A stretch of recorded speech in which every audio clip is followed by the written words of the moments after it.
দিল্লিতে সংসদ ভবনের নিরাপত্তা নিয়ে নতুন করে প্রশ্ন উঠেছে।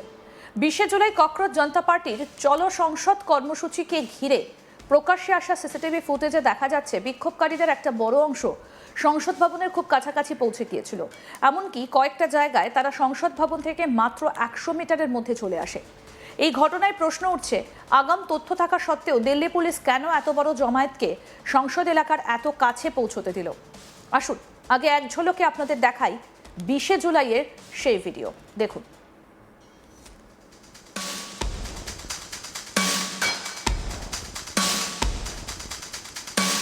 দেখুন সেই ভিডিও, সংসদ ভবন থেকে মাত্র 100 মিটার দূরে বিক্ষোভকারীরা।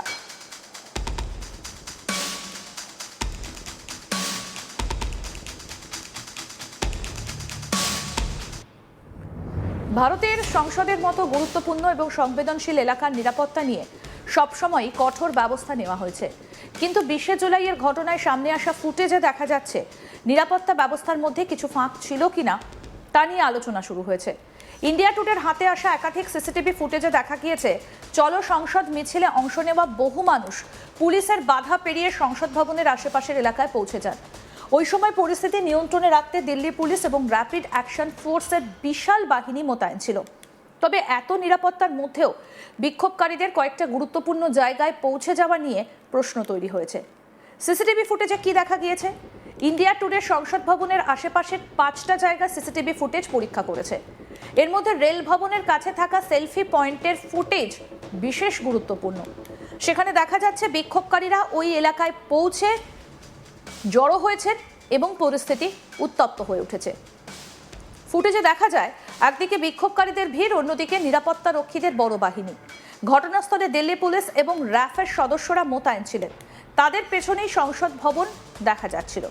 এই ছবি সামনে আসার পর প্রশ্ন উঠেছে, যদি আগে থেকেই জানা ছিল যে একটা বড় মিছিল সংসদের দিকে যাওয়ার চেষ্টা করবে, তাহলে কেন আরো শক্তিশালী নিরাপত্তা বলয় তৈরি করা হয়নি? দিল্লি পুলিশের কাছে আগে থেকেই তথ্য ছিল যে সিজেপি সংসদ অধিবেশনের প্রথম দিনে চলো সংসদ কর্মসূচি করবে। পুলিশের পক্ষ থেকে এই কর্মসূচির অনুমতি দেওয়া হয়নি। পাশাপাশি নতুন দিল্লি এলাকায় ভারতীয় ন্যায় সংহিতার বিএনএস-এর 163 ধারা কার্যকর ছিল, যার মাধ্যমে বড় জমায়েত এবং মিছিলের উপর নিয়ন্ত্রণ আরোপ করা যায়। তবুও কিভাবে হাজার হাজার মানুষ যন্তর মন্তর থেকে এগিয়ে গিয়ে সংসদের এত কাছে পৌঁছে গেলেন তা নিয়ে প্রশ্ন উঠেছে। বিশেষজ্ঞদের মতে সংসদ এলাকার মতো গুরুত্বপূর্ণ জায়গায় সাধারণত একাধিক স্তরের নিরাপত্তা ব্যবস্থা থাকে। প্রথম স্তরে ভিড় নিয়ন্ত্রণ, দ্বিতীয় স্তরে ব্যারিকেড এবং তৃতীয় স্তরে নিরাপত্তা বাহিনীর অবস্থান থাকে। কিন্তু 20 জুলাইয়ের ঘটনায় সেই ব্যবস্থাপনায় কোনো দুর্বলতা ছিল কিনা তা খতিয়ে দেখা প্রয়োজন। ঘটনার পর সবথেকে বড় প্রশ্ন উঠেছে ব্যারিকেড ব্যবস্থাকে ঘিরে। কেন বিক্ষোভকারীদের আটকাতে আরও একাধিক শক্তিশালী এবং একাধিক স্তরের ব্যারিকেড তৈরি করা হলো না তা নিয়ে প্রশ্ন তুলেছেন অনেকে।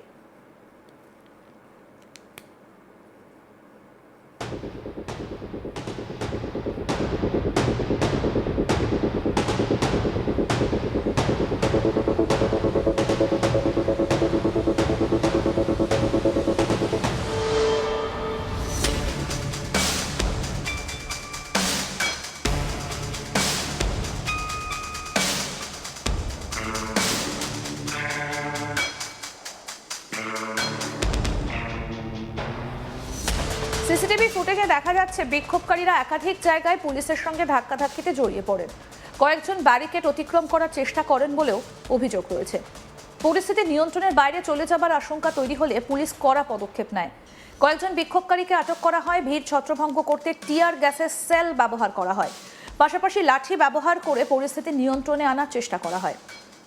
সিজেপির এই কর্মসূচির মূল উদ্দেশ্য ছিল নিট পরীক্ষায় অনিয়মের অভিযোগের প্রতিবাদ করা। মেডিকেল কলেজে ভর্তির জন্য হওয়া এই জাতীয় প্রবেশিকা পরীক্ষা নিয়ে একাধিক অভিযোগ সামনে আসার পর দেশ জুড়ে বিতর্ক তৈরি হয়েছিল। এই অভিযোগের প্রতিবাদে সিজেপির সমর্থকরা সংসদে গিয়ে নিজেদের দাবি জানাতে চেয়েছিলেন। তাদের অন্যতম দাবি ছিল নিট সংক্রান্ত অভিযোগের নিরপেক্ষ তদন্ত করতে হবে এবং কেন্দ্রীয় শিক্ষামন্ত্রী ধর্মেন্দ্র প্রধানের পদত্যাগ করতে হবে।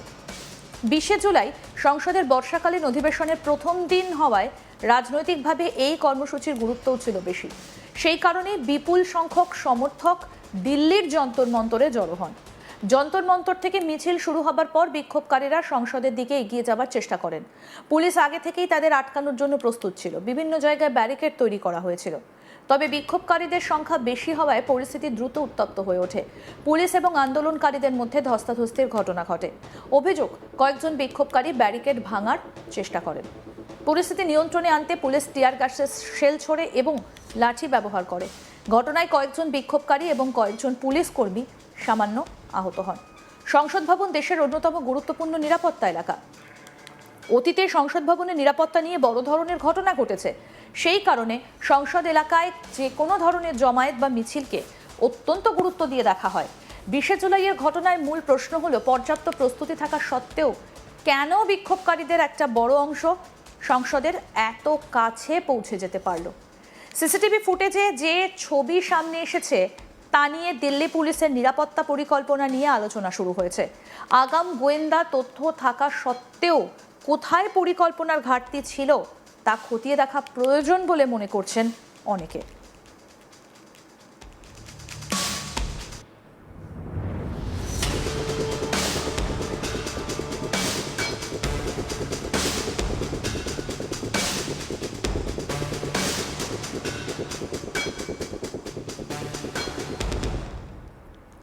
তবে এই ঘটনা শুধু একটা রাজনৈতিক কর্মসূচির নিরাপত্তা ব্যবস্থার প্রশ্ন নয়, বরং রাজধানীর গুরুত্বপূর্ণ এলাকাগুলোর নিরাপত্তা ব্যবস্থাপনা নিয়েও বড় প্রশ্ন তুলেছে।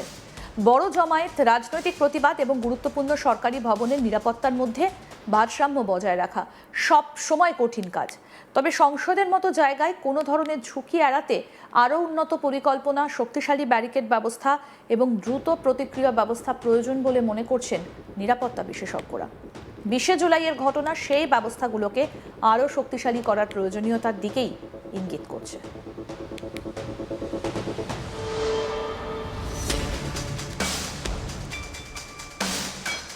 বিশে জুলাইয়ের বেশ কিছু সিসিটিভি ফুটেজ ইন্ডিয়া টুডের হাতে এসেছে। দেখা যাচ্ছে সংসদ ভবন থেকে মাত্র 100 মিটার দূরে বিক্ষোভকারীরা। এই অভিযোগের প্রতিবাদে সিজেপির সমর্থক বিভিন্ন যে অভিযোগ ছিল, অর্থাৎ নিট পরীক্ষা নিয়ে সিজেপির যে কর্মসূচির মূল উদ্দেশ্য ছিল নিট পরীক্ষায় অনিয়মের অভিযোগের প্রতিবাদ করা। মেডিকেল কলেজে ভর্তির জন্য হওয়া এই জাতীয় প্রবেশিকা পরীক্ষা নিয়ে একাধিক অভিযোগ সামনে আসার পর দেশজুড়ে বিতর্ক তৈরি হয়েছিল।